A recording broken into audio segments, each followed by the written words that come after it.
नमस्कार दोस्तों, GS selection series हमारी चल रही है। पिछले सेशन में हमने हिमालयन रिवर्स के ड्रेनेज सिस्टम को डिटेल में डिस्कस किया था, उनका ओरिजिन, फ्लो पैटर्न और उनकी मेजर ट्रिब्यूटरीज को हमने डिस्कस किया था। इस सेशन में हम उसी का बहुत ही इंपॉर्टेंट सेगमेंट डिस्कस करने वाले हैं। उसका पार्ट 2 मतलब पेनिनसुलर रिवर्स को हम डिस्कस करेंगे। हमारा फोकस रहेगा एक बहुत ही exam oriented topic peninsular river की ट्रिब्यूटरीज, खास करके left bank tributaries and right bank tributaries पर। यहाँ पर एग्जाम में क्वेश्चंस कई तरीके से पूछे जाते हैं। कभी पूछा जाता है फलानी नदी किस नदी की ट्रिब्यूटरी है, कभी पूछा जाता है कि यह ट्रिब्यूटरी लेफ्ट बैंक है या फिर राइट बैंक। कई बार स्टेटमेंट दे दिए जाते हैं और पूछा जाता है कि करेक्ट मैच कौन सा है। इसलिए अगर आपको गोदावरी, कृष्णा, कावेरी, महानदी इनकी ट्रिब्यूटरीज अच्छे से क्लियर है तो एग्जाम में इस टॉपिक से आने वाले क्वेश्चंस आप बहुत ही आसानी से सॉल्व कर सकते हैं। तो इन चारों मेजर पेनिनसुलर रिवर्स की ट्रिब्यूटरीज को कॉन्सेप्ट के साथ में, लॉजिक के साथ और एग्जाम ओरिएंटेड तरीके से हम समझने वाले हैं। बिफोर हम लेक्चर को शुरू कर रहे हैं यहाँ पर, उससे पहले एक छोटी सी इन्फॉर्मेशन, आप इस सीरीज के सभी वीडियो की पीडीएफ एंड मॉक टेस्ट की प्रैक्टिस कर सकते हैं। इसका ऑप्शन मैंने आपको मेरे 100 आवर जीएस के कोर्स में दे रखा है। जिन भी बच्चों ने एनरोल कर रखा है कोर्स को, आपको कोर्स के अंदर ही ऑप्शन मिल जाएगा। अगर आपने कोर्स नहीं लिया है तो बहुत ही नॉमिनल चार्ज पर अवेलेबल है। डिस्क्रिप्शन बॉक्स और कमेंट बॉक्स में लिंक दे रखा है। इसके अलावा आप crazy GK trick application download करोगे, वहां पर भी आपको ऑप्शन मिल जाएगा। तो चलिए सेशन की तरफ चलते हैं। देखिए, एक एक करके हम रिवर को डिस्कस करें उससे पहले एक बेसिक कॉन्सेप्ट है, उसको समझना आपको बहुत ज़रूरी है। अगर ये कॉन्सेप्ट क्लियर हो गया तो लेफ्ट बैंक और राइट बैंक ट्रिब्यूटरीज कभी भी आप उसको लेकर कंफ्यूज नहीं होंगे। जब भी हम किसी रिवर के लेफ्ट बैंक या फिर राइट बैंक की बात करते हैं तो उसका डिसीजन ऐसे नहीं होता है कि मैप में हमें लेफ्ट दिख रहा है या फिर राइट दिख रहा है, बल्कि रूल क्या होता है कि रिवर जिस डायरेक्शन में फ्लो करती है उसी डायरेक्शन की तरफ फेस करके बैंक डिसाइड किए जाते हैं। मतलब आप इमेजिन कीजिए कि आप उसी दिशा में खड़े हैं जिस दिशा में रिवर बह रही है। जो ट्रिब्यूटरी लेफ्ट साइड से आकर रिवर में मिलती है उसे कहते हैं लेफ्ट बैंक ट्रिब्यूटरी। जो ट्रिब्यूटरी राइट साइड से आकर रिवर में मिलती है उसे कहते हैं राइट बैंक ट्रिब्यूटरी। क्लियर? यहाँ एक बहुत ही इंपॉर्टेंट एग्जाम ऑब्जर्वेशन देखिएगा। हम जिन रिवर्स को पढ़ने वाले हैं, गोदावरी, कृष्णा, कावेरी, महानदी, इन चारों रिवर की एक कॉमन सिमिलरिटी है, और वो क्या है कि ये सभी rivers eastward flowing rivers हैं। यानी ये ईस्ट डायरेक्शन में फ्लो करते हुए जाकर बे ऑफ बंगाल में गिरती है। अब इसका एक इंटरेस्टिंग इम्प्लीकेशन बनता है, अगर रिवर ईस्ट की तरफ फ्लो कर रही है तो वो नॉर्थ साइड से आने वाली ट्रिब्यूटरी जनरली बनती है लेफ्ट बैंक ट्रिब्यूटरीज, और साउथ साइड से आने वाली ट्रिब्यूटरीज जनरली बनती है राइट बैंक ट्रिब्यूटरीज। यही रीजन है कि पेनिनसुलर रिवर्स में आपको अक्सर यह पैटर्न देखने को मिलता है, और एग्जाम में कई बार क्वेश्चन डायरेक्ट ट्रिब्यूटरी नहीं बल्कि डायरेक्शन के कॉन्सेप्ट से पूछ लिया जाता है। इसलिए अगर आपने ये लॉजिक समझ लिया तो हाफ वर्क आपका यहीं पर ही क्लियर हो जाएगा। अब चलते हैं एक एक करके रिवर की तरफ और उनको डिस्कस करते हैं। पेनिनसुलर इंडिया की सबसे महत्वपूर्ण नदी आती है गोदावरी नदी। अगर आप इंडियन ज्योग्राफी पढ़ रहे हो तो गोदावरी को इग्नोर करना लगभग इम्पॉसिबल हो जाता है, क्योंकि एग्जाम में इसके बारे में कई सारे क्वेश्चंस पूछे जाते हैं। कभी ओरिजिन पूछ लेंगे, ट्रिब्यूटरीज पूछ लेंगे, निकनेम पूछ लेंगे। तो गोदावरी को डिस्कस करें। इसे दक्षिण गंगा भी कहा जाता है, यानी जिस तरह गंगा रिवर नॉर्थ इंडिया की सबसे महत्वपूर्ण नदी है, उसी तरीके से गोदावरी रिवर साउथ इंडिया की सबसे बड़ी रिवर मानी जाती है। इस नदी से रिलेटेड कुछ बेसिक फैक्ट्स आपको क्लियर होना जरूरी है। पेनिनसुलर इंडिया की सबसे लंबी नदी की बात होगी तो वो कौन सी है? गोदावरी है। इसके ओरिजिन की बात करें तो त्र्यंबक हिल, महाराष्ट्र से इसका उद्गम होता है। फिर धीरे धीरे ये इस डायरेक्शन की तरफ बहते हुए लंबी यात्रा तय करती है और एंड में जाकर बे ऑफ बंगाल में जाकर गिर जाती है। क्योंकि ये एक ईस्ट फ्लोइंग रिवर है, इसलिए हमने जो कॉन्सेप्ट शुरुआत में समझा था वो यहाँ पर परफेक्टली लागू होता है। जब कोई रिवर ईस्ट की तरफ बह रही है तो अगर हम उसी डायरेक्शन में फेस करके खड़े हो तो नॉर्थ साइड से आने वाली ट्रिब्यूटरीज उस रिवर की लेफ्ट बैंक ट्रिब्यूटरीज होगी, एंड साउथ साइड से आने वाली ट्रिब्यूटरीज उसके राइट बैंक ट्रिब्यूटरीज बनती है। अब गोदावरी रिवर का डेल्टा रीजन भी काफ़ी बड़ा है और यहाँ पर रिवर कई ब्रांचेस में डिवाइड हो जाती हैं। इसी कॉन्टेक्स्ट में एक महत्वपूर्ण ब्रांच आपको याद रखनी चाहिए जो कि है गौतमी ब्रांच।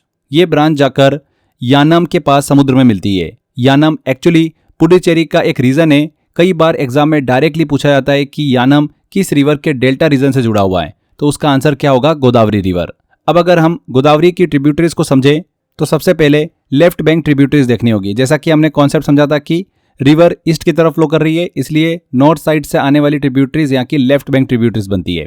गोदावरी की मेजर लेफ्ट बैंक ट्रिब्यूटरीज में पूर्णा रिवर का नाम आता है, Wardha river, Wainganga river, Penganga river और प्राणहिता रिवर। ये सभी इसकी लेफ्ट बैंक ट्रिब्यूटरीज है। इनमें से सबसे इंपॉर्टेंट रिवर है प्राणहिता रिवर। एग्जाम में अक्सर इसी से क्वेश्चन पूछा जाता है। यहाँ एक इंटरेस्टिंग ज्योग्राफिक फैक्ट है जिसे समझना बहुत जरूरी है। प्राणहिता रिवर वास्तव में किसी पहाड़ से निकलने वाली इंडिपेंडेंट रिवर नहीं है, बल्कि एक्चुअली दो रिवर के मिलने से बनती है। जब वर्धा रिवर और वेनगंगा रिवर आपस में मिलती है तो उनके मिलने से इसका निर्माण होता है। इसके बाद ये प्राणहिता रिवर आगे जाकर गोदावरी रिवर में मिल जाती हैं। इसी वजह से ज्योग्राफी में कई बार प्राणहिता रिवर सिस्टम शब्द भी यूज किया जाता है। एग्जाम पॉइंट ऑफ व्यू से ये सिस्टम बहुत ही इंपॉर्टेंट है, क्योंकि कई कॉम्पिटिटिव एग्जाम्स में सीधे पूछ लिया जाता है प्राणहिता रिवर किसकी ट्रिब्यूटरी है, तो इसका करेक्ट आंसर ध्यान रखिएगा गोदावरी रिवर। अब अगर हम गोदावरी के राइट बैंक ट्रिब्यूटरीज की बात करें तो ईस्ट फ्लोइंग रिवर होने की वजह से यहाँ पर साउथ साइड से आने वाली रिवर्स राइट बैंक ट्रिब्यूटरीज बनती है। गोदावरी की इंपॉर्टेंट राइट बैंक ट्रिब्यूटरीज में Manjra river, Indravati river, Pravara river और सबरी रिवर का नाम आता है। इनमें से इंद्रावती रिवर काफी सिग्निफिकेंट रिवर है, क्योंकि ये छत्तीसगढ़ के बस्तर रीजन से होकर बहती है और आगे जाकर गोदावरी नदी में मिल जाती हैं। अब एक और चीज एग्जाम में बहुत काम आती है, एलिमिनेशन टेक्निक। कई बार क्वेश्चन सीधे ट्रिब्यूटरीज नहीं पूछता, बल्कि ऑप्शन में कुछ रिवर्स दे देता है और पूछता है कि इनमें से कौन सी रिवर गोदावरी की ट्रिब्यूटरी नहीं है। ऐसे क्वेश्चन में दो रिवर्स आपको हमेशा याद रखनी चाहिए, एक है काबिनी रिवर और एक है कामेंग रिवर। ये दोनों रिवर गोदावरी की ट्रिब्यूटरीज नहीं है। अक्सर इनको लेकर बहुत कंफ्यूज करते हैं कि आप क्वेश्चन गलत कर लो। दरअसल अगर हम बात करें काबिनी रिवर की, एक्चुअली कावेरी रिवर की ये ट्रिब्यूटरी है, जबकि कामेंग रिवर की बात करें तो ब्रह्मपुत्र हमने पढ़ा था लास्ट सेशन में, उसकी ये ट्रिब्यूटरी है। अगर एग्जाम में ऑप्शन में ये रिवर्स आपको देखने को मिले, गोदावरी की ट्रिब्यूटरीज के साथ दी हुई अगर मिले, तो आप आसानी से एलिमिनेट कर अपने आंसर तक पहुंच सकते हैं। इसके बाद अगली रिवर आती है important Krishna river. Peninsular plateau में ये एक बहुत ही इंपॉर्टेंट रिवर सिस्टम है। इसकी ट्रिब्यूटरीज से एग्जाम में बार बार क्वेश्चन पूछे जाते हैं। कृष्णा रिवर का ओरिजिन होता है महाबलेश्वर से, जो कि वेस्टर्न घाट में स्थित है। महाबलेश्वर के पास महादेव टेम्पल के क्षेत्र में एक काउ माउथ शेप्ड स्पाउट से इसका उद्गम माना जाता है। यहाँ से निकलकर यह रिवर इस डायरेक्शन की तरफ बहती हुई एंड में बे ऑफ बंगाल में जाकर गिर जाती है। क्योंकि यह भी एक ईस्ट फ्लोइंग रिवर है, इसलिए वही कॉन्सेप्ट यहाँ पर लागू होगा। नॉर्थ साइड से आने वाली ट्रिब्यूटरीज लेफ्ट बैंक ट्रिब्यूटरीज होगी एंड साउथ साइड से आने वाली ट्रिब्यूटरीज राइट बैंक ट्रिब्यूटरीज होगी। अगर हम कृष्णा रिवर की लेफ्ट बैंक ट्रिब्यूटरीज देखें तो यहाँ पर सबसे इंपॉर्टेंट नाम आता है भीमा रिवर का। एग्जाम में भीमा रिवर से फ्रिक्वेंटली क्वेश्चंस पूछे जाते हैं। भीमा की एक ट्रिब्यूटरी है घोड़ रिवर। अगर एग्जाम में पूछा है कि घोड़ किसकी ट्रिब्यूटरी है तो आंसर होगा भीमा। कृष्णा रिवर की दूसरी इंपॉर्टेंट ट्रिब्यूटरी आती है तुंगभद्रा रिवर। एक्चुअली ये दो रिवर से मिलकर बनती है, तुंगा और भद्रा। दोनों रिवर के मिलने से तुंगभद्रा नदी का निर्माण होता है। आगे जाकर ये कृष्णा रिवर में मिल जाती है। इसके अलावा कोयना रिवर और पंचगंगा रिवर भी कृष्णा की लेफ्ट बैंक ट्रिब्यूटरीज में शामिल है। लेकिन एग्जाम पर्सपेक्टिव से देखें तो सबसे इंपॉर्टेंट ट्रिब्यूटरीज है हमारी भीमा और तुंगभद्रा नदी। ये हमने लेफ्ट बैंक ट्रिब्यूटरी डिस्कस करी। अब अगर हम कृष्णा रिवर के राइट बैंक ट्रिब्यूटरीज देखें तो इसमें घाट प्रभा रिवर का नाम आता है, माल प्रभा रिवर, मूसी रिवर, ये सभी शामिल होती है। मूसी रिवर विशेष रूप से जानी जाती है क्योंकि ये हैदराबाद शहर से होकर गुजरती है। मतलब हैदराबाद शहर जो है ये मूसी नदी के किनारे ही बसा हुआ है। ये एसएससी में क्वेश्चन पूछा हुआ है, 2-3 बार क्वेश्चन पूछ लिया गया है। तो ये राइट बैंक ट्रिब्यूटरीज है कृष्णा रिवर की। अब आगे बढ़ते हैं, अगले इंपॉर्टेंट रिवर की तरफ चलते हैं जो कि है कावेरी रिवर। कावेरी का ओरिजिन वेस्टर्न घाट में होता है जो कि कर्नाटक में स्थित है। यहाँ से निकलकर यह रिवर भी ईस्ट डायरेक्शन की तरफ बहती है और एंड में जाकर बे ऑफ बंगाल में गिरती है। साउथ इंडिया की एग्रीकल्चर और इरिगेशन के लिए ये रिवर बहुत ही महत्वपूर्ण मानी जाती है। अब क्योंकि ये भी ईस्ट फ्लोइंग रिवर है इसलिए यहाँ भी वही रूल लागू होगा, नॉर्थ साइड से आने वाली tributaries left bank, right side से आने वाली ट्रिब्यूटरीज राइट बैंक। कावेरी की लेफ्ट बैंक ट्रिब्यूटरीज में हेमावती रिवर का नाम आता है, शिमशा रिवर का नाम आता है, अर्कावती रिवर, लोकपावनी रिवर, ये सभी रिवर जो है ये इसकी लेफ्ट बैंक ट्रिब्यूटरीज है। इसमें शिश्मा रिवर की बात करें तो इसका ओरिजिन माना जाता है देवरायण दुर्गा हिल। इसकी लेंथ लगभग 221 किलोमीटर है। अब अगर हम राइट बैंक ट्रिब्यूटरीज देखें तो यहाँ पर 4 इंपॉर्टेंट रिवर आती है, Kabini river, Bhavani river, Nile river और अमरावती रिवर। एग्जाम में सबसे ज्यादा पूछे जाने वाली ट्रिब्यूटरी है काबिनी रिवर, इसलिए अगर क्वेश्चन आए कि काबिनी रिवर किसकी ट्रिब्यूटरी है तो आंसर होना चाहिए हमारा कावेरी रिवर। क्लियर। इसके बाद अगली रिवर आती है हमारी महानदी रिवर। महानदी का ओरिजिन सिहावा हिल से होता है जो कि छत्तीसगढ़ में स्थित है। यहाँ से निकलकर ये रिवर मुख्य रूप से छत्तीसगढ़ और ओडिशा से होकर बहती है और एंड में जाकर बे ऑफ बंगाल में गिर जाती है। यहाँ पर एक बहुत ही इंपॉर्टेंट पॉइंट महानदी से जुड़ा हुआ है कि हीराकुंड डैम जो कि ओडिशा में बना हुआ है, इंडिया के सबसे लंबे डैम के रूप में जाना जाता है। महानदी नदी पर ही ये बना हुआ है हीराकुंड डैम। ओके। अब अगर हम महानदी की लेफ्ट बैंक ट्रिब्यूटरीज देखें तो इसमें शिवनाथ रिवर आती है, हसदेव रिवर, यहाँ से बहुत क्वेश्चन पूछते हैं हसदेव रिवर से, मान रिवर से भी क्वेश्चन पूछा हुआ है और इब रिवर। इन तीनों से कई बार क्वेश्चन पूछा जा चुका है एग्जाम में। शिवनाथ रिवर भी बहुत ही ज्यादा इंपॉर्टेंट है एंड महानदी की लार्जेस्ट ट्रिब्यूटरी मानी जाती है। अब अगर हम राइट बैंक ट्रिब्यूटरीज देखें तो इसमें नाम आता है ओंग रिवर। ये भी 3-4 बार क्वेश्चन पूछा जा चुका है। तेल रिवर से भी क्वेश्चन पूछा जा चुका है जो कि इसकी राइट बैंक ट्रिब्यूटरीज है। इसके अलावा जोंक रिवर भी इसकी राइट बैंक ट्रिब्यूटरीज में आती है। तो ये हमने गोदावरी, कृष्णा, कावेरी और महानदी इन चारों मेजर पेनिनसुलर रिवर्स को डिस्कस किया है जो कि इस डायरेक्शन में बहते हुए बे ऑफ बंगाल में गिरती है। लेकिन इंडियन ज्योग्राफी में एक और इंपॉर्टेंट कॉन्सेप्ट आता है जिसे एग्जाम में बार बार पूछा जाता है, वो है वेस्ट फ्लोइंग रिवर्स। अब तक हमने देखा कि ज्यादातर पेनिनसुलर रिवर्स ईस्ट की तरफ बहती है, लेकिन इंडिया में कुछ रिवर ऐसी भी है जो कि अरेबियन सी की तरफ फ्लो करती है। इन्हें ही हम वेस्ट फ्लोइंग रिवर्स कहते हैं। इनमें सबसे इंपॉर्टेंट पेयर है नर्मदा रिवर और तापी रिवर। सबसे पहले हम बात करते हैं नर्मदा रिवर की। नर्मदा का ओरिजिन अमरकंटक प्लेटो से माना जाता है, जहां से निकलकर ये रिवर वेस्ट डायरेक्शन की तरफ बहती है और एंड में जाकर अरेबियन सी में गिरती है। नर्मदा रिवर की एक बहुत ही खास बात यह है कि यह रिफ्ट वैली के थ्रू फ्लो करती है, यानी एक टेक्टोनिक डिप्रेशन के बीच से बहने वाली एक रिवर है। यही कारण है कि ज्योग्राफी में नर्मदा को अक्सर रिफ्ट वैली रिवर के एग्जाम्पल के रूप में पढ़ाया जाता है। अब इसी के साथ जुड़ी हुई दूसरी इंपॉर्टेंट रिवर आती है तापी रिवर। यह भी लगभग उसी रीजन से निकलकर वेस्ट डायरेक्शन में बहती है और एंड में अरेबियन सी में गिरती है। इसकी लेंथ लगभग 724 किलोमीटर मानी जाती है। तापी रिवर की कुछ इंपॉर्टेंट ट्रिब्यूटरीज की बात करें तो अनेर रिवर का नाम आता है, पंजहार रिवर और वागुर रिवर। नर्मदा की तरह ही तापी भी रिफ्ट वैली से होकर बहती हैं। एग्जाम में इनसे काफ़ी क्वेश्चन पूछा जाता है क्योंकि दोनों जो है एक तो वेस्ट फ्लोइंग रिवर है और दोनों रिफ्ट वैली सिस्टम से जुड़ी हुई हैं। अब अगर हम कुछ वेस्ट फ्लोइंग रिवर को और देखें तो उनमें साबरमती रिवर का नाम आता है, माही रिवर का नाम भी शामिल है। ये भी वेस्ट डायरेक्शन में बहती हुई अरब सी में गिरती हैं, इसलिए इन्हें भी वेस्ट फ्लोइंग रिवर सिस्टम में शामिल किया जाता है। एंड में कुछ मिसलेनियस रिवर फैक्ट्स देख लेते हैं जो अक्सर एग्जाम में पूछे जाते हैं छोटे छोटे क्वेश्चन के रूप में। सबसे पहले बात करते हैं केरल की रिवर की। केरल की सबसे लंबी रिवर मानी जाती है भरतपुझा रिवर। इसे पोनानी रिवर के नाम से भी जाना जाता है। इसके अलावा केरला में कुछ और इंपॉर्टेंट रिवर है जैसे कि पेरियार रिवर और पंबा रिवर। यहाँ एक छोटी सी लेकिन इंपॉर्टेंट बात ध्यान रखिएगा, पेन्नार रिवर केरल में फ्लो नहीं करती है। कई बार एग्जाम में स्टेटमेंट देकर पूछ लेते हैं और ट्रैप बनाया जाता है। अगर हम डेजर्ट रिवर की बात करें तो सबसे इंपॉर्टेंट नाम आता है लूनी रिवर का। लूनी रिवर राजस्थान और गुजरात के रीजन में फ्लो करती है और ये थार डेजर्ट की एक प्रमुख रिवर मानी जाती है। ये रिवर आगे चलकर रन ऑफ कच्छ में ड्रेन हो जाती है, मतलब गायब हो जाती है। रिवर से जुड़े ही कुछ इंपॉर्टेंट फैक्ट और एग्जाम में पूछ लेते हैं। जोग फॉल्स, जोग जलप्रपात जो कि शरावती रिवर पर स्थित है, इंडिया के सबसे प्रसिद्ध वाटरफॉल में से एक है। इसी तरीके से दुर्गापुर स्टील प्लांट के बारे में पूछा जाता है जो कि दामोदर रिवर के पास स्थापित है। सोमासीला डैम के बारे में पूछ लेते हैं जो कि पेन्नार रिवर पर बना हुआ है। और नेशनल वाटरवे 10 के बारे में पूछते हैं जो कि अंबा रिवर से जोड़ा जाता है।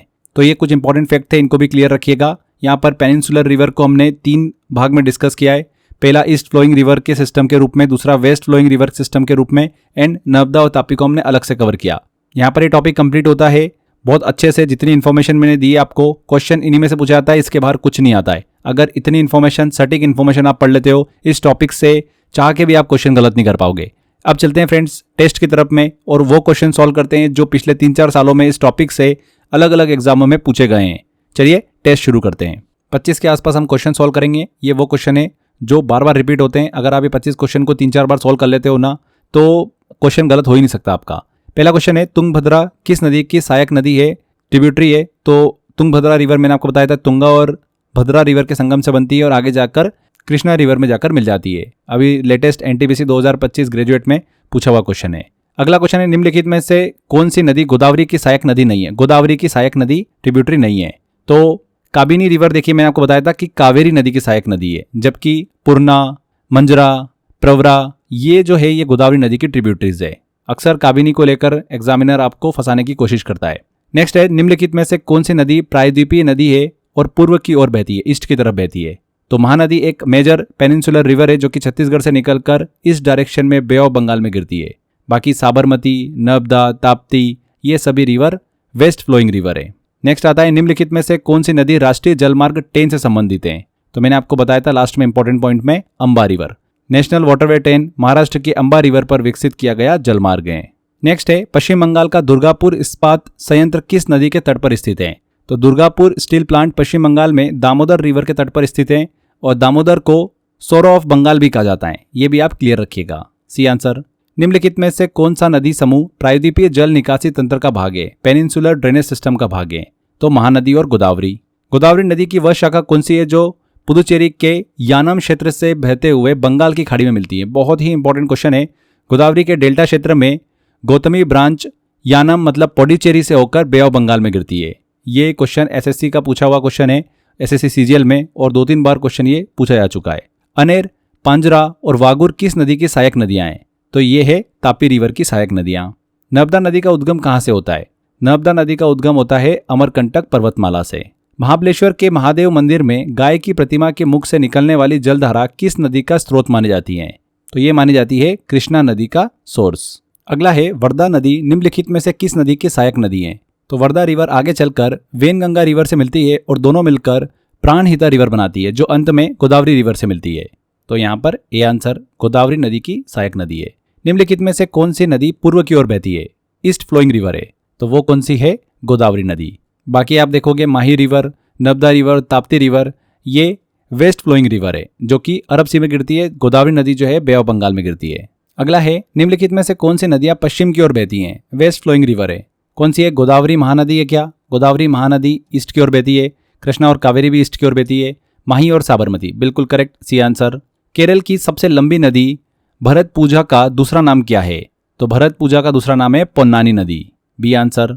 कौन सा नदी बेसिन कर्नाटक के पश्चिमी घाट से निकलता है और जिसकी सहायक नदियां नोयल, काबिनी, अर्कावती और अमरावती हैं? तो कौन सी है? कावेरी नदी। कावेरी रिवर सिस्टम की प्रमुख ट्रिब्यूटरीज में काबिनी, अर्कावती, अमरावती और नोयल नदी जो है वो शामिल हैं, बी आंसर। देवरायण दुर्गा पहाड़ी से निकलकर लगभग 221 किलोमीटर बहने वाली और कावेरी में मिलने वाली नदी कौन सी है? कौन सी है फ्रेंड्स? सिश्मा रिवर। सिश्मा रिवर, इसका उद्गम होता है देवरायण दुर्गा पहाड़ियों से और लगभग 221 किलोमीटर बहने के बाद ये कावेरी रिवर में मिल जाती है। छत्तीसगढ़ के सिहावा के पास से निकलकर ओडिशा होते हुए बंगाल की खाड़ी में गिरने वाली नदी कौन सी है? तो वो है महानदी रिवर। अगला आता है निम्नलिखित में से कौन सी नदी रिफ्ट घाटी से होकर बहती है? तो वो कौन सी है? नर्मदा और ताप्ती नदी। तो यहाँ पर नर्मदा ऑप्शन में नहीं है, तो ताप्ती बिल्कुल करेक्ट होगा। जोग जलप्रपात भारत के सबसे ऊंचे जलप्रपातों में से एक है, वाटरफॉल में से एक है। ये किस नदी पर स्थित है? तो ये शरावती नदी पर बना हुआ है। सोमासिला बांध किस नदी पर बनाया गया है? सोमासिला डैम आंध्र प्रदेश में पेन्नार रिवर पर बनाया गया और एक महत्वपूर्ण इरिगेशन प्रोजेक्ट है। प्रायद्वीपीय भारत की सबसे लंबी नदी कौन सी है? तो वो है गोदावरी नदी। इसे दक्षिण गंगा भी कहा जाता है। हीराकुंड बांध किस नदी पर बनाया गया? तो हीराकुंड डैम ओडिशा में स्थित है, महानदी रिवर पर बना हुआ है, भारत का सबसे लंबा बांध। मेगालिथिक स्थल इनाम गांव घोड़ नदी के किनारे स्थित है। घोड़ नदी किसकी सहायक नदी है? तो घोड़ रिवर महाराष्ट्र में बहने वाली नदी है, आगे जाकर ये भीमा रिवर में मिलती है, तो भीमा नदी की सहायक नदी। तुंगा और भद्रा निम्नलिखित में से किस नदी की सहायक नदियां हैं? तो ये है कृष्णा नदी की सहायक नदी। अगला क्वेश्चन, इसका जवाब आपको कमेंट बॉक्स में देना है। निम्नलिखित में से कौन सी नदी गोदावरी की सहायक नदी नहीं है? ऑप्शन है प्राणहिता, इंद्रावती, कामेंग या मंजरा। तो इसका जवाब कमेंट बॉक्स में दीजिएगा। काफ़ी अच्छा क्वेश्चन है, SSC MTS में पूछा हुआ क्वेश्चन है ये, और अलग अलग एग्जामों में 2-3 बार पूछा भी जा चुका है। तो यहाँ पर फ्रेंड्स हमारा ये सेशन कंप्लीट होता है। जितना इन्फॉर्मेशन मैंने आपको दी है, जितने क्वेश्चंस मैंने आपसे कराए हैं, अगर आप इन क्वेश्चंस को अच्छे से प्रैक्टिस करके जाओगे, कभी क्वेश्चन आपका इस टॉपिक से गलत होगा ही नहीं। तो भारत के रिवर सिस्टम से रिलेटेड मैंने आपको 2 वीडियो दिए हैं, हिमालयन रिवर और पेनिनसुलर रिवर। दोनों अच्छे से करके जाना, वीडियो कंप्लीट करके देख के जाना, आपका रिवर से क्वेश्चन गलत हो ही नहीं सकता। फ्रेंड्स यहाँ पर हमारा सेशन कंप्लीट होता है। आप इन क्वेश्चंस की अच्छे से प्रैक्टिस कर सकते हो, और भी मैंने क्वेश्चंस दे रखे हैं आपको टेस्ट में, एंड क्विक रिवीजन के लिए PDF भी डाउनलोड कर सकते हैं। ये ऑप्शन मैंने मेरे 100 आवर GS के कोर्स में दे रखा है। जिन भी बच्चों ने कोर्स एनरोल कर रखा है, आपको ऑप्शन वहाँ पर मिल जाएगा। अगर आपने कोर्स अभी तक नहीं लिया है, बहुत ही अच्छा कोर्स बनाया मैंने। एग्जाम से पहले बहुत ही कम टाइम होता है हमको सारा कंटेंट पढ़ने का, to the point exam oriented content कैसे कवर करना है, ये 100 घंटे के अंदर मैंने आपको पूरा करवा रखा है। यहीं पर ही आपको इस सीरीज के PDF एंड मॉक टेस्ट भी मिल जाएंगे, वहाँ पर आप अच्छे से प्रैक्टिस भी कर सकते हैं। बहुत ही नॉमिनल चार्ज पर अवेलेबल है, ले सकते हो। 100% आपका स्कोर बूस्ट ही होने वाला है। लिंक मैंने एनरोल करने का डिस्क्रिप्शन बॉक्स और कमेंट बॉक्स में दे रखा है। इसके अलावा आप क्रेजी जियोमेट्री का एप्लीकेशन डाउनलोड करोगे, वहाँ पर भी आपको फाउंडेशन कोर्स में ऑप्शन मिल जाएगा। तो चलिए फ्रेंड्स, यहाँ पर हमारा सेशन एंड होता है। आई होप आपको ये सीरीज़ काफ़ी पसंद आ रही है। ज़्यादा से ज़्यादा वीडियो को लाइक करिएगा, शेयर करिएगा एंड कमेंट करके जरूर बताइएगा कि वीडियो कैसा लगा। मिलते हैं इस सीरीज़ के अगले वीडियो में। Till then, bye bye.